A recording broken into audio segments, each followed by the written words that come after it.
Yo, what's up mga idol? Kamusta kayo? It's Kolotsky TV here nga pala, and for today pare, meron tayong dalawang klase na i-unbox. Meron ako ditong Nerf gun at meron din ako ditong pellet gun. At dahil ako lang din naman ang nag-e-edit, hindi ko naman ipapakita sa inyo yan. Pero eto, ipapakita ko sa inyo yung mga pellet gun na pwede nyo ma-score under pre ng 300 pesos pre. Ito yung mga pinakamura natin dito na pellet gun. Ang dami naghahanap sa inyo na mura na pellet gun pre. Eto na yon pare. And then meron tayong Nerf gun na mura din. Natatandaan nyo yung nabili ko nung nakaraan pa. Ang daming nakaraan nun. Ito yung mura na nabili ko na per sale pre. Ngayon ipa-per sale ko na rin kung magkano ko siya binili. Ibebenta ko na lang din sa inyo ng ganon pre. Dahil hindi naman natatambak lang dito pre. So ano pang hinihintay natin? Pero bago yan pre, magsha-shoutout muna tayo ang mga magigiting natin sa comment section. Let's go! So eto, sabi ni Luis Severino, pare, sayo ko po tuwing napapanood ko yung mga video mo, idol. Yun, salamat sa'yo, Luis Severino. Shoutout sa'yo, patuloy ka lang manood. At eto pa, ang sabi naman ni Gregory Scott Montoya, wow, yayamanin yung pangalan, pre. Kuya Kolotsky, more vlogs po, pellet, airsoft gun, thanks. Yun, eto, tamang-tama yung request mo, idol. At shoutout na din sa'yo. Abangan mo, maya-maya papakita ko na sa'yo. At eto pa, ang sabi naman ni Minerva Pasqua, kuya, tuloy-tuloy ka lang sa pagko-content, supportahan kita, ganda ng mga vlogs mo, tapan ako lagi nakakapag-abang sa video mo. Idol, keep safe, I love you too, idol. Shoutout sa'yo, paring Minerva. Let's go, tara, umpisa na natin yan. So unahin natin dito yung ating Nerf gun pare. Meron tayo ditong Elite 2.0. Bakit Tryo? Kasi tatlo yung barrel niya. Tingnan mo, 1, 2, 3. Kaya Tryo pre, tatlo yung barrel niya. And then meron tayo ditong Rival naman. Ito yung Rival, maganda bala nito pre, no? Bilog. Dalawa nga lang yung kasama. Tsaka may kamahalan yung bala nito. Pero may mga nakasale nito sa SM pre. Puntahan nyo na lang. May mga nakasale. 400 pesos. Parang ilang peraso na din yun. Parang 50 pieces ganun or 30 pieces pre. Meron yan. May mabibili kayo yan. Pero etong Rival pre, maganda nga yung bala niya pre. Ang malaking pellet bibis eh no. Pero malambot lang yan. Tapos eto pa yung pellet gun natin dito pre. Yan. Ito yung pellet gun natin dito pre. Shotgun na naman. Shotgun na naman. Pare, kakaiba yung shotgun na to pare. Mas maliit to doon sa original na shotgun natin. Oh, ito yung shotgun natin dito na ano, no, yung regular size. Ito naman yung mini shotgun, pre. At mamaya susubukan natin yan kung goods nga rin ba yung putok na ito. At eto pa, pre. Tignan nyo nga to, pre. Ba tong unit na to? Paki-comment nga sa comment section para mailagay ko yung pangalan nito, pre.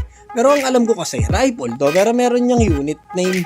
Paki-comment nga dyan sa baba, pre, para malaman ko yung pangalan niyan. Para pag pinost ko siya sa Shopee, syempre, alam ko yung pangalan. Pre, ang kinagandahan nito, pre, yung kasahan niya, nandito sa ilalim ng handle, pre. Parang napaka-unique ng design na doon. No? Nandito yung kasahan niya, nasa ilalim ng handle. Nagagandahan din talaga ako sa 2.0, yung color combination niya, pre. No? Yung color combination niya, pre, nagagandahan ako. Very aesthetic, pre. Kung titignan nyo, no? Yan, ang kinagandahan niyan, bulky siya tignan. At the same time, pre, very handy. Kaya talagang marirelax yung kamay nyo. At ang kinagandahan niyan, tatlo nga yung barrel niyan, tatlong bala yung pwede nating ilagay. At kada kasa, puputok ka. So, may tatlong putok ka. Hindi ka na reload ng reload. At yung bala na kasama nito, bali 6 yan, dalawang klase ng kulay, pre. Free, kasama na yan. Magkaibang kulay, orange and navy blue and orange. Problema lang natin dito kung paano ka mag-e-aim, no? Kasi nga, magkaiba yung placement niya. So, nasa sa'yo na yan kung talaga shooter ka, tatamaan mo yung target mo. So, ito yung tatargetin natin. Tingnan natin kung tatamaan natin, malaki-laki pa pre. Pag ito, hindi ko pa tinamaan. Ako po, Diyos ko. Hindi ko alam kung anong unang lalabas dyan. Pero tingin ko ito nasa taas. Biduan, let's go. Ayun oh. Unang talk ko pa lang, tinamaan ko na. Sabi ko sa inyo, pag shooter ka. Wow! Most accurate pre na Nerf Rival rounds. Yeah. Hindi ako naniniwala, subukan na natin to agad. Most accurate din eh. Pero yung kanina yung Tryo, accurate din siya pre. So nagulat ako guys, yung kasahan niya nasa ilalim din. Ang ganda.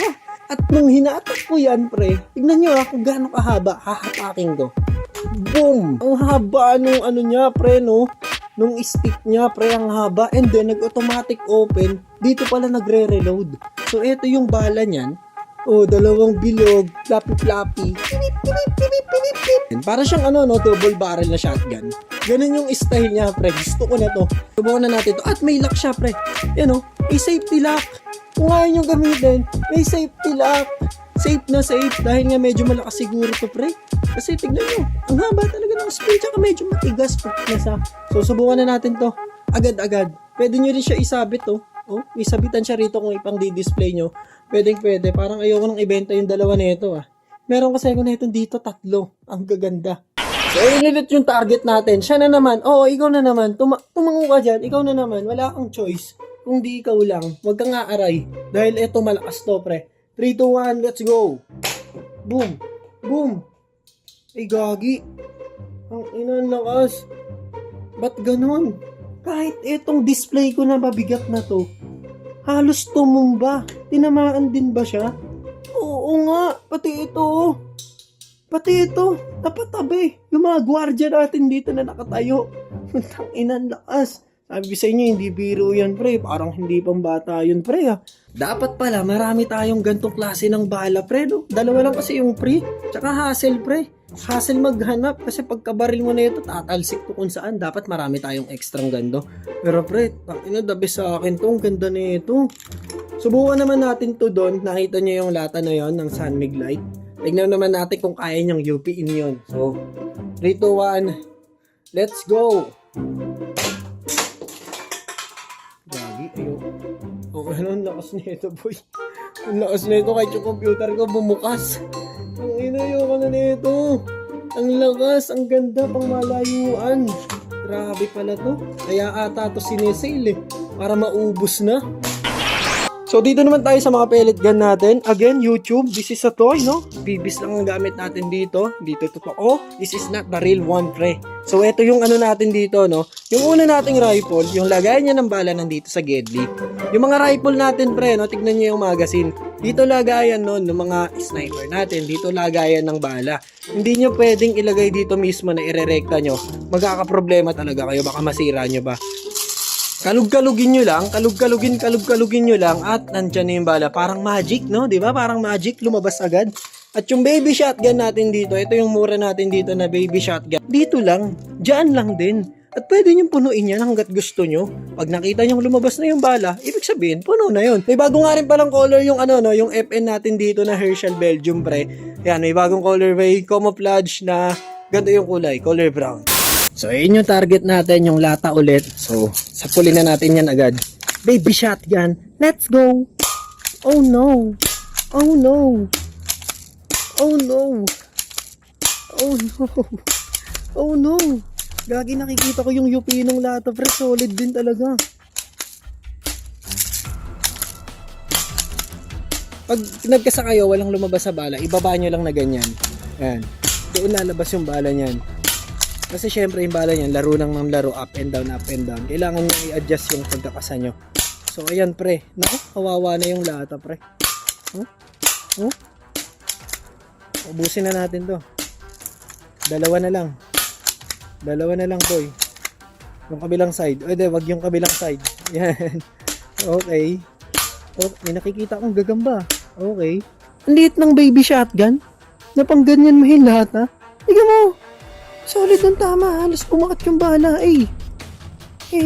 lakas na itong baby shotgun kahit maliit. So, dito naman tayo sa rifle na hindi ko alam ang pangalan. Yan, layo tayo. So, yan. So, kasa natin yung kasahan niya nandito sa Gedli. Meron siyang kasamang may kasama siyang laser.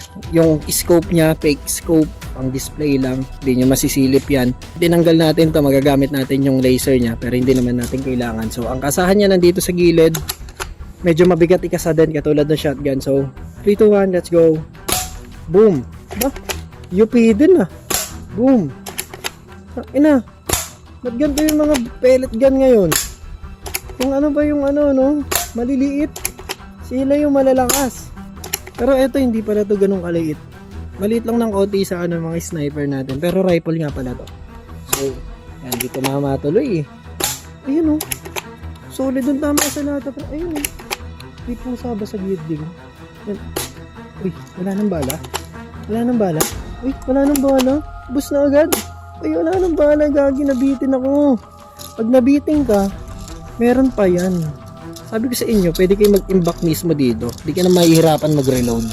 Kalug-kalug ka lang dyan. Ayun kalug-kalugin mo lang. Lumitaw na yung bala, hindi ko na pinuno. Ayun So, solid talaga, pre. Solid talaga, pre. Eh? Gagi, kawawa na yung lata. Nagsishrink na. Nagsishrink na yung lata, pre. Ayun, oh. Nagsishrink na yung balot.